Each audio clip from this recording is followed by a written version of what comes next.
This project was really born during the pandemic 2 years ago, when most geologists couldn't travel or couldn't go to the field. I did just the opposite.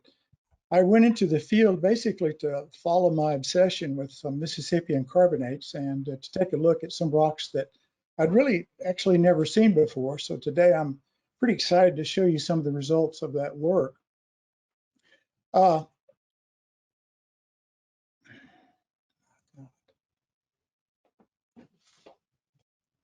So for about a dozen years, we've been mesmerized, really, haven't we been, by the incredible multi-beam and high-resolution seismic images of sediment waves in modern marine slopes. But, you know, despite their abundance in modern settings, sediment waves are not well documented in the rock records. So maybe that's going to change just a bit today, because I think I have some pretty good evidence for down-current migrating carbonate sediment waves in the Mississippian Fort Payne Formation. So they are proposed here to have formed in thick bottomsets, tens of kilometers seaward from the shelf margin. And so we'll take a look at their stratigraphic architecture, some depositional elements, and consider processes. But let's set up first the regional paleogeography for context. Blakey's 2013 early Mississippian map shows the study area with the red square here that was located adjacent to the Appalachian Foreland Basin and at about 15 to 20 degrees south latitude.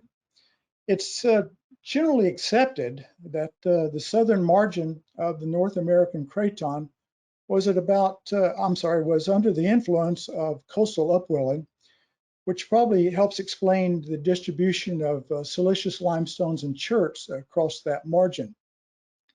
It's important to note that the Illinois Basin, which is located here, is thought to have been about 300 meters deep during this time, and my study area, which was just to the southeast, was only slightly shallower.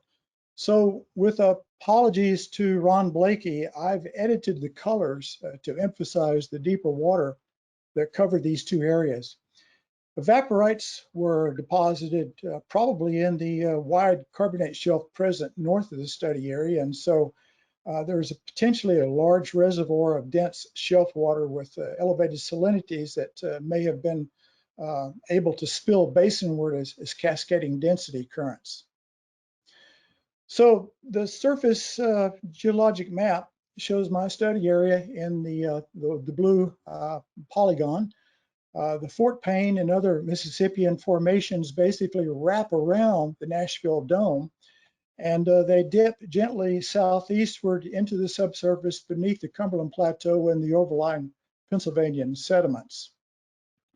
Fortunately, there are literally hundreds, if not thousands, of shallow exploration and production wells in the outcrop and in the subsurface beneath the Cumberland Plateau, and so I'm able to use those to construct a fairly robust stratigraphic framework. So let's take a look at a regional cross-section that runs from south central Kentucky down the outcrop belt into middle Tennessee near the Alabama border. This is a 260-mile long cross-section. It's datumed on a condensed section that marks the base of the Mississippian and just above the underlying Devonian age Chattanooga shale. That condensed section is a regional downlap surface for the Fort Payne in the outcrop and in the subsurface. So I've broken the section up into two areas based upon the stratigraphic architecture. The area inside the red border is mainly dominated by mixed carbonate shale clinothems. The average inclination is probably about a degree or less here, but it can be as much as 8 to 10 degrees locally where the depositional topography was pronounced. The magenta box is more basinward. The facies are less shaly. They contain quite a bit more limestone and a fair amount of chert. In that area too, the dips flatten out and they represent the fairly thick bottomset beds, which is where sediment waves are present. So using that well log information, I've put together a well log based isochord map of the Fort Payne Formation, and it is really helpful to understanding the overall story.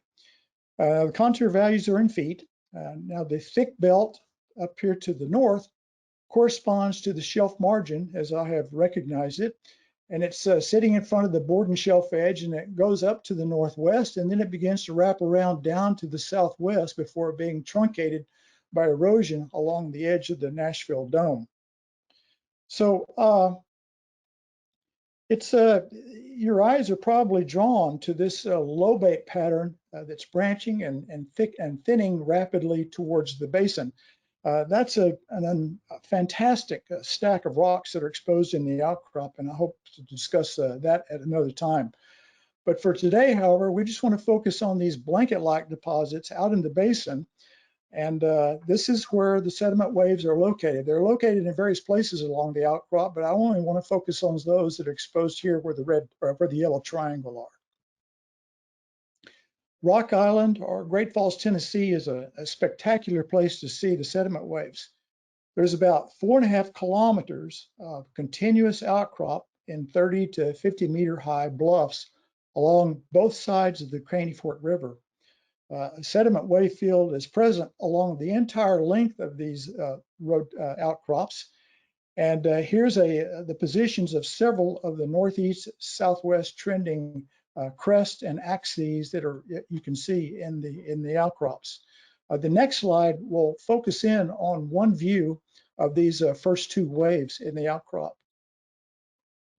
So the upper panel is an oblique 1 kilometer long view that looks up current and displays two major sediment waves with their crests and troughs located here, there, a double crested wave here, and another trough off to the southeast. And we can see where these facies basically thin dramatically to the southeast. They downlap the condensed section, and they're overlain by an onlapping wedge that also dips down to the southeast. Focusing in on this double crested wave, or at least the second crest to that double crested wave, we can see that the crestal positions along the edge of that wave basically aggrade, then they retrograde, then they prograde before being overlapped by this onlapping wedge. So the carbonates here are, you can see the bedding is actually fairly continuous, but the beds are basically thick bedded. They usually have sharp bases. They fine upwards, and they consist of vaguely laminated to rippled pack stones and pass upward into overlying thin shales that separate the beds and bed sets. Just down dip from where this other one was located, we see two remarkable but smaller sediment waves. The first wave is a climbing dune with preserved stoss side bedding. And the second wave is purely aggradational and is symmetrical in shape. Looking a little bit closer, especially at the first wave, we have a measured section along this yellow dashed line that starts at the base of the Fort Payne, passes upward through about 7.5 meters of section here. The red inset shows a photograph from the beds located about right in here. The magenta inset shows the beds located up here at the brink point of the dune itself. And then the measured section within the yellow box here. These are sharp-based, fining upward beds with shale caps, and they indicate deposition most likely from waning episodic flows. They stack vertically as cleaning to muddying upward and thickening upward and thinning upward bed sets. The beds with the thicker shales may have a steeper rate of climb rather than the thicker beds up at the top, which are less argillaceous, and they seem to show a more pronounced down current migration. The second wave is really very different with its internal architecture of upbuilding or aggradation, but it's also quite a bit muddier than the first wave we looked at. In fact, it's made up probably about 70% of shaly carbonates. A measured section in the very lower part, marked by the yellow line here, covers about 4 meters a section. There's a person here for scale, sitting right on top of the Chattanooga shale.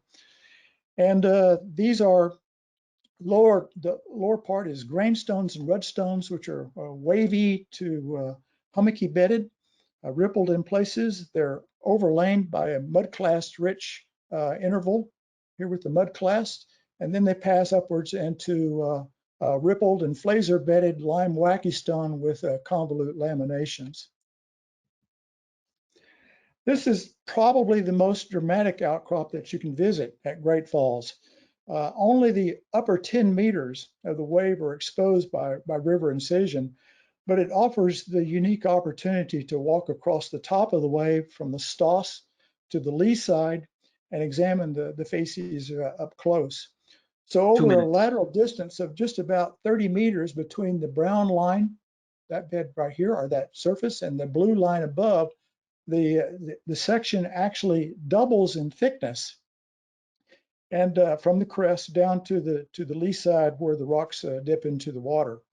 The facies in this interval are basically changed from planar laminated crinoidal grainstones and rudstones here at the crest.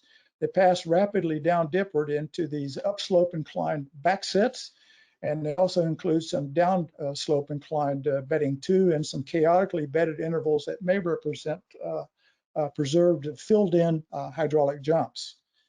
Get a little closer view at these beds. These are the laminated crinoidal rudstones right at the very crest.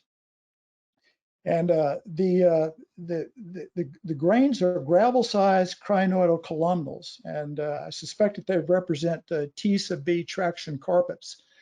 It's important to understand or realize that crinoidal columnals are porous on the seafloor right after death of the crinoid, and so they're really not hydrodynamically equivalent to similar sizes of quartz grains. For example, a columnal that's 10 millimeters in diameter would be roughly equivalent to a quartz grain about 1 millimeter in diameter. And then downslope from that, we see this incredible 4-meter thick interval of backset beds made up of crinoidal rudstones that are, of course, migrating up current towards the crest. So this is a really preliminary and schematic depositional profile that will probably change as more information comes to light.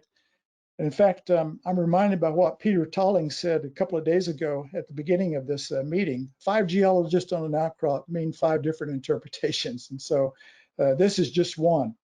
Over a distance of about 4 to 5 kilometers, we may encounter several sediment waves of varying scale. The drivers and the sediment delivery systems could have been hypersaline density flows cascading from the shelf, perhaps tides, internal or surface tides. Certainly, I know we have low to high density turbidity currents and mass transport processes that were operating in the clinoform belts. And the flows were probably confined in the slopes, but became unconfined basinward. And this model suggests that the flows decelerated up the Stoss sides of the sediment waves, then accelerated down the lee sides and into the troughs where they became supercritical, forming the hydraulic jumps and the locally deposited backset beds of crinoidal gravel. So in conclusion, I think I've been able to show some of the first and, at least for now, rare examples of ancient carbonate sediment waves in the outcrop. They formed at the Toa slope in the bottomset environment seaward of a major clinotheme belt. All the waves show a history of downslope migration. None of them display upslope migrating geometry, but the lee sides and troughs contain backset beds suggestive of localized transitions between subcritical to critical and supercritical flows. These are really high quality continuous cliff exposures, and coupled with the easy access to the Fort Payne sediment waves make a fantastic outdoor laboratory for further study in comparison to other ancient and modern sediment waves, and especially those that formed in rather gentle slopes. So I apologize for the problems, but I hope that this was helpful to you. Thanks, appreciate it. Yes, no worries. Thank you very much for this presentation. What a spectacular field site you found.